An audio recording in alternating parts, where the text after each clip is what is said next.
afternoon, good evening, wherever you're watching me from. Welcome to my YouTube channel, Alfredo Media. Thank you guys for your support. If you're yet to subscribe, kindly do so as to get updates each time I upload new content. Today, I'll be taking a different turn. I'll be talking about tips on how to get a UK visa with ease. Okay, a lot of people have been telling me to throw more light on how to go about this.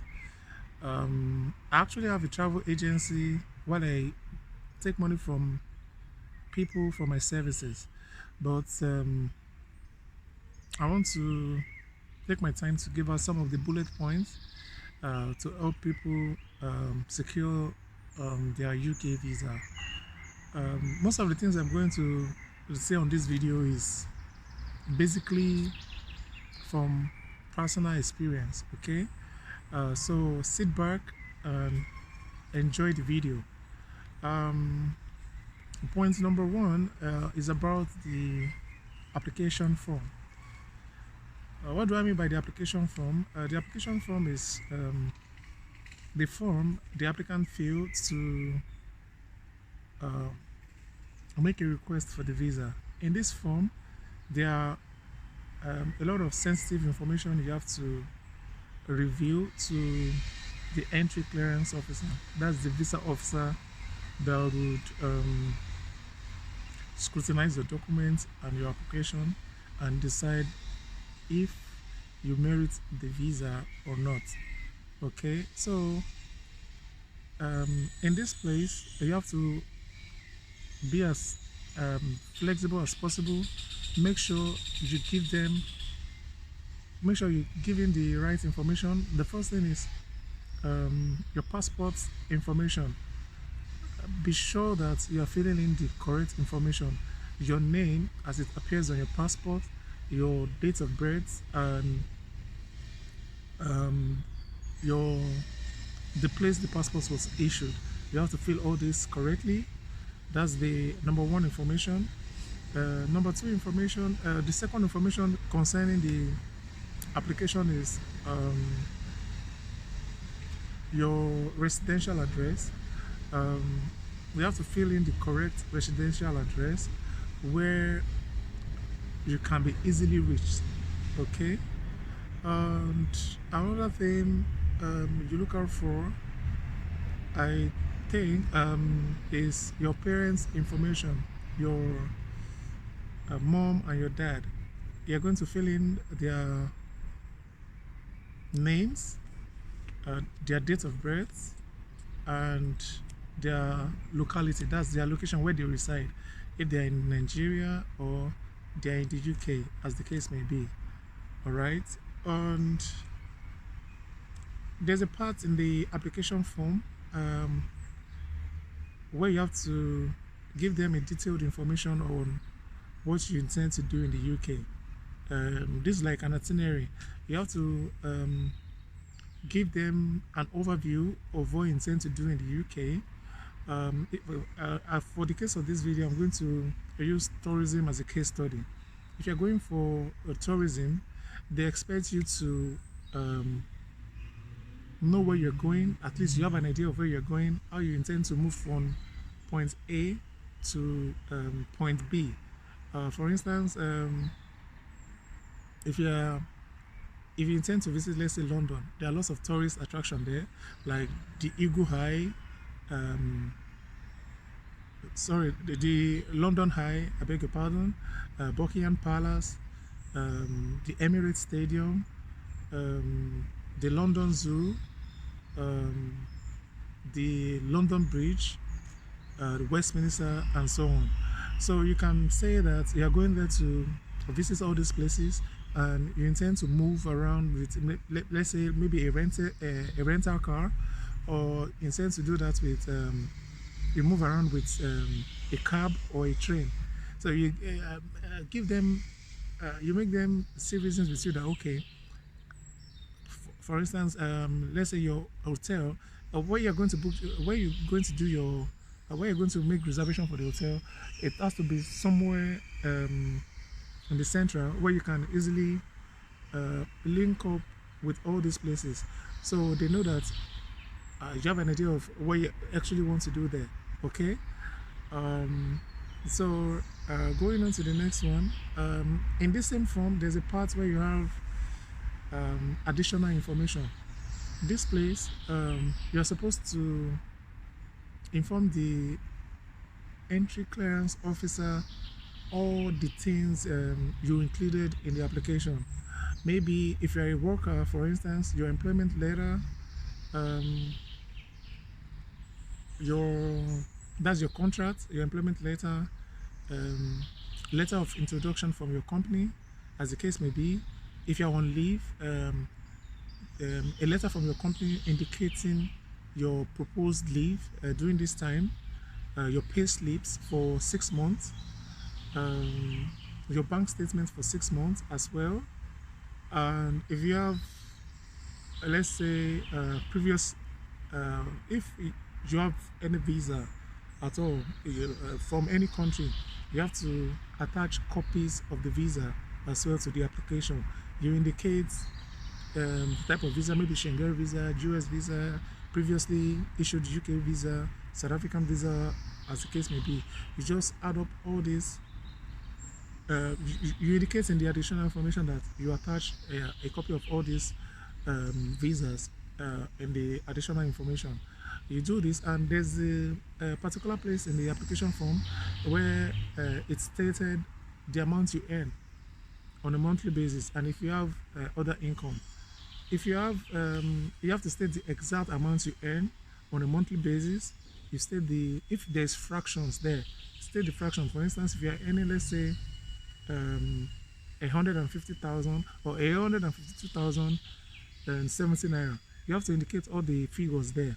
And they also have a column where if you have other income, state it. But if you don't have any other income, it's not a problem. If you have other income, state it. They say the income maybe on a monthly basis or per year. If it's on a monthly basis, you state how much you earn on a monthly basis. And if it's on a yearly basis, you also state it. And they ask you if you have people that depend on you. If you have people that depend on you, you have to indicate it there as well. So what they're trying to check out in this place is they want to know the funds available for you during your trip. If you don't have anybody depending on you, it's okay. Just put no, you don't have anybody depending on you. And another sensitive part of the application form is there's a place where they ask your total expenditure or total expenses for the month. In this place, they want to know how much you spend on a monthly basis, so as to calculate with your income. There's what they call income and expenditure. For instance, like I cited earlier, that you earn, let's say, 150,000 on a monthly basis, 150,000 naira, and your expenditure for the month is, let's say, 70,000 naira. You are left with 80,000 naira as your savings, and they expect you to have this money, this 80,000 naira saved for the 6 months. They want to see where this 80,000 naira is being saved. Like if you have a salary account where this money coming, if you spend 70,000 naira monthly, they expect you to carry over this 80,000 naira to the next month, and you're supposed to have this 80,000 naira for a period of 6 months. So it's going to be 80 times 6. That is 480,000. They expect you to have this 480,000 naira saved at the end of the 6 months, where you're going to present your savings account for this application. This is just an instance. So if you are submitting this application, the 480,000 naira should be there. If you have additional savings or additional income, you state it. They want to see, you tell them where this money is coming from, what you do, and you have to state, you have to show all the evidence stating, okay, this is how I made this money. If you have receipts, papers showing how you made the money, you have to indicate it in the application as well. What I observe about them is they want everything to be in plain language. Let them see where the money is coming from, and where the money is entering. They want to see the money hit your account, and they want to see the money leave your account. Or the inflow and outflow of funds from the account. They want to see everything. Okay, you have to be very flexible and transparent when applying for the UK visa. Don't hide any valuable information. Just give it the way they want it, and hopefully your application will be successful. Um, so moving on,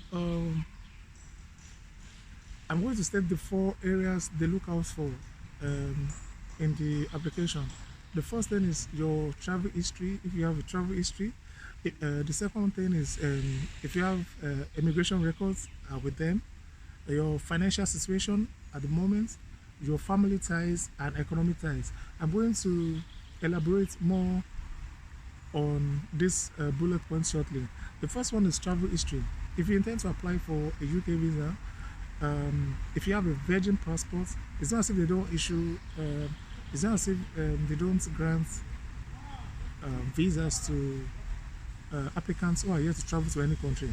But the chances of you getting it is, on a scale of 1 to 10, let me say 3.5/10. Okay, but if you have travel history, maybe if you've gone to popular destinations in Africa or Europe, they believe okay, you have an idea, you've traveled before, you have travel experience. Probably maybe you are actually seeking entry as a tourist, as you claimed.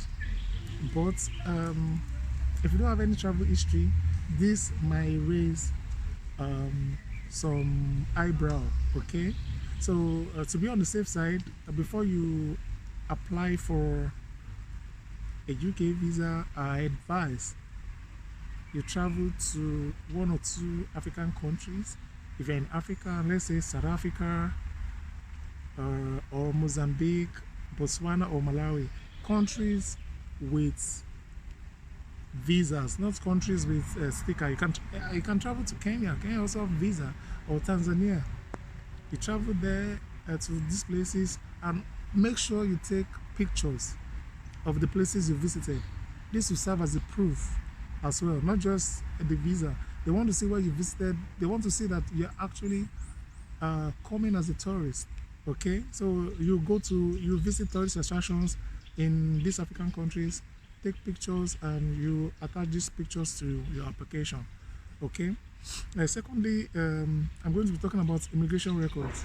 If you have applied at any embassy before, or even maybe if you have been previously refused a UK visa, if you are reapplying, there's a colon or there's a space in the application form where they asked if you have been refused before.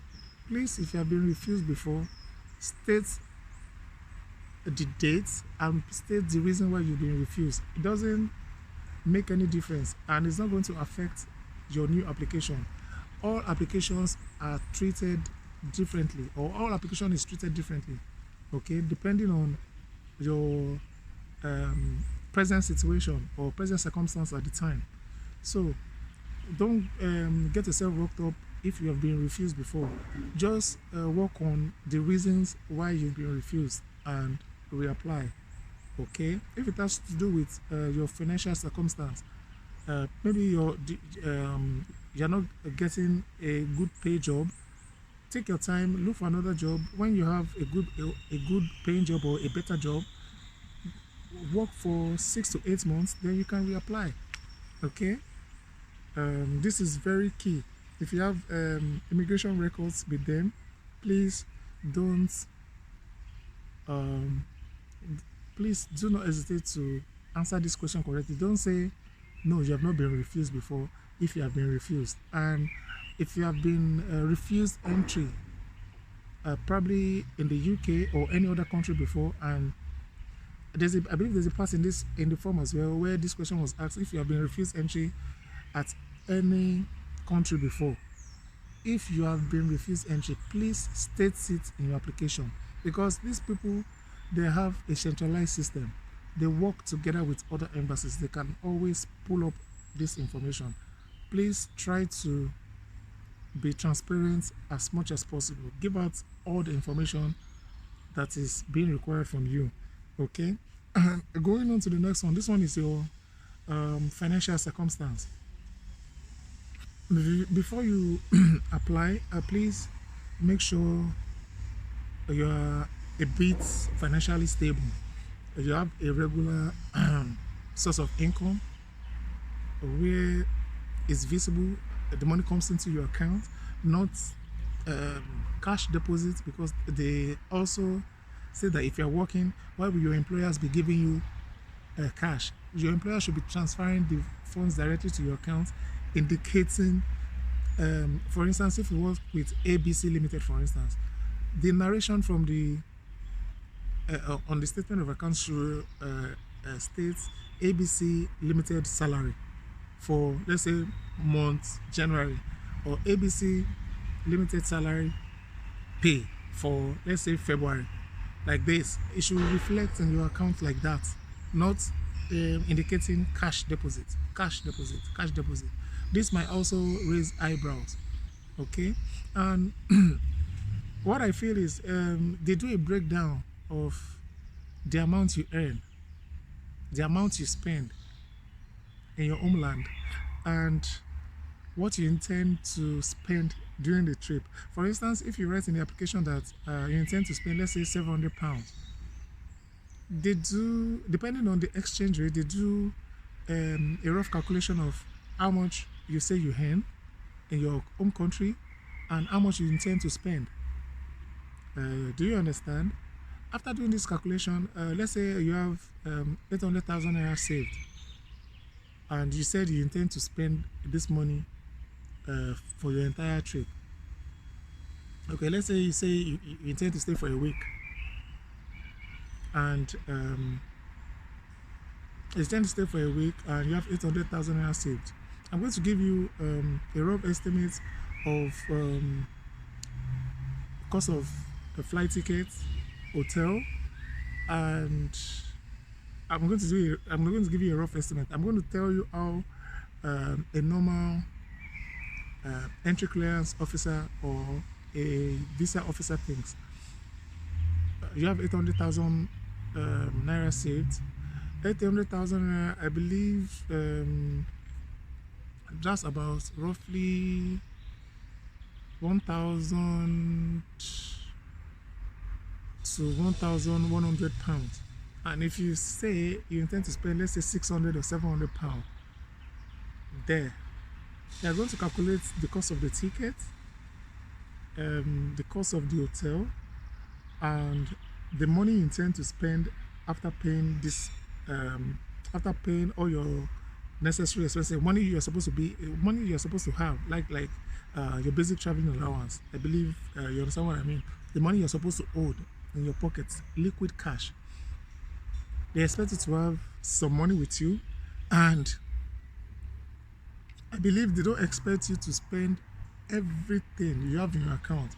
You should still have something to fall back on, like leftovers after embarking on this trip.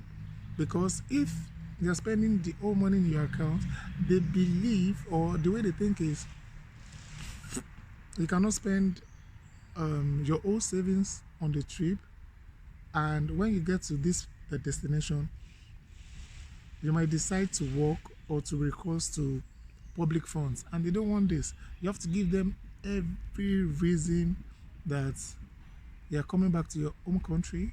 You have your financial circumstance is okay, that you're financially stable, you can embark on the trip, and you're not going to work or seek for social assistance when you get there.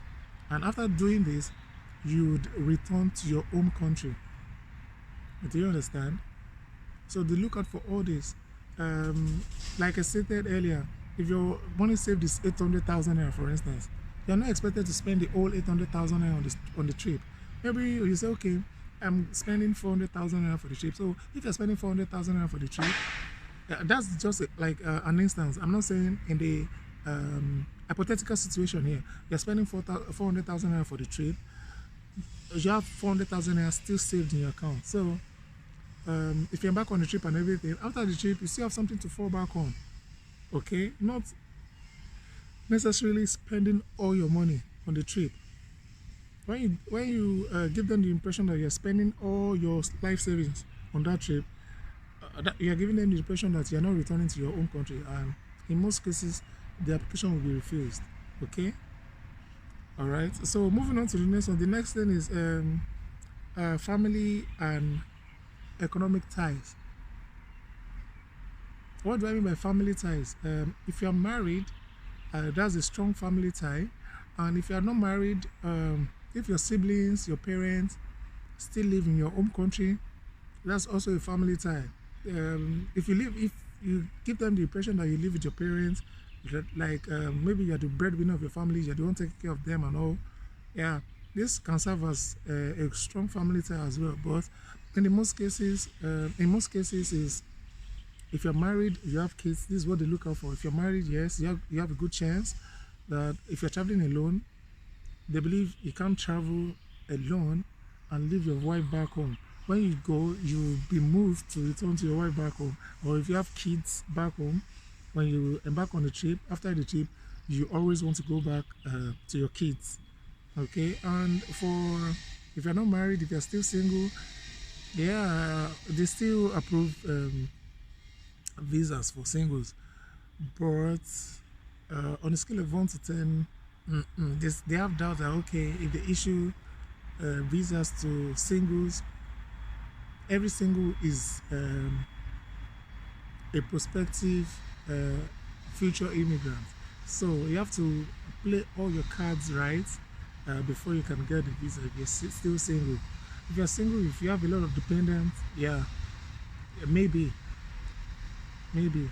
And for the economic ties, if you have a good job in your home country, this can also serve as a strong economic tie. If you have a good paying job, they believe if you have a good job, you cannot leave all that to come and stay in their country. When you have a good paying job, you have job security back home. So yeah, and another point I want to emphasize on is you need to have um, pictorial evidence to support your claim. For instance, I stated earlier in the video that if you have travel experience, please take pictures at good tourist sites at the places you've visited. Attach these pictures to your application. If you are still single, sorry, if you are married, please attach your wedding pictures, the pictures you took, maybe if you embarked on a trip with your wife or the trips you've gone together, attach these pictures as well. It will serve as a proof. If you are single and you have good travel history, please take pictures at a good tourist attraction and attach these pictures as well. All right, this will help your application as well. Okay, and lastly, I want to emphasize on the fact that you shouldn't falsify any information. Do not falsify any documents during this application because they have good forensics who look out for all these things. Make sure all the documents you're presenting is genuine and hopefully your application will be approved. Okay, regard even if you don't earn something outrageous, just put everything the way it is. The entry clearance officers, they know your country, they know your minimum, they know the minimum wage in your country, they know the per capita income, they know the gross domestic product in your country. So you don't need to falsify anything. They know the situation of any country you are. So when you are applying, give them the genuine documents. They have what they call checks and balance and feedback system. They have ways of confirming all these documents. For instance, your bank statements. If you overstate your bank statements, basically for this application, they have ways they confirm bank statements. they send, they have agents who go to the bank to verify if this statement of accounts is actually true or not. And sometimes, if you claim you work and you don't work, they put a call through to these companies sometimes to confirm if, for instance, if you say you are Mr. Alabi or Mrs. Lara, and you work with XYZ Limited, the phone number you put there, they call. And if you work with a big company, for instance, they can check the company information on the internet. After they check the internet, they take the contact number from the internet and they put the call through to the company to verify if they know Mrs. Lara or Mr. Alabi, if Mr. Alabi works with this company or not. If the company confirms that okay, you work with them, they confirm if they confirm how long you've worked with the company, if this person is actually going on leave at this particular time or not. And if everything goes to plan, yeah, your visa will be approved. But if you lie about all this, it's to your own detriment, because you're going to be banned for between 5 to 10 years from entering their country. So you have to make sure that everything is in place. Everything is well, how do I put this? You have to make sure that you put the right documents together and make sure the documents are genuine. Just do the right thing and hope and pray that everything works together for you. Okay, I believe this video would help all intending applicants. Okay, so thank you guys for watching, and see you on the next one. And before I go on, before I conclude the video, please, if you have any question, don't hesitate to go to the comment section to let me know what you think, if you have any questions or whatever. And if you don't want to write me in the comment section, you can also send me a message on Instagram. My Instagram handle is FredChappy23. Just send me a message. When I see your message, I'm going to reply you. Fred Chappy is spelled FREDCHAPY.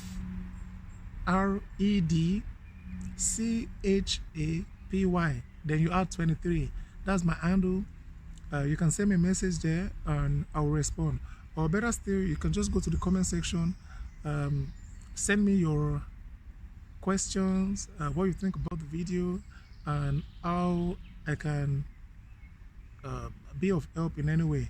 Okay, so thank you guys for watching, and I'll see you on the next one. Bye.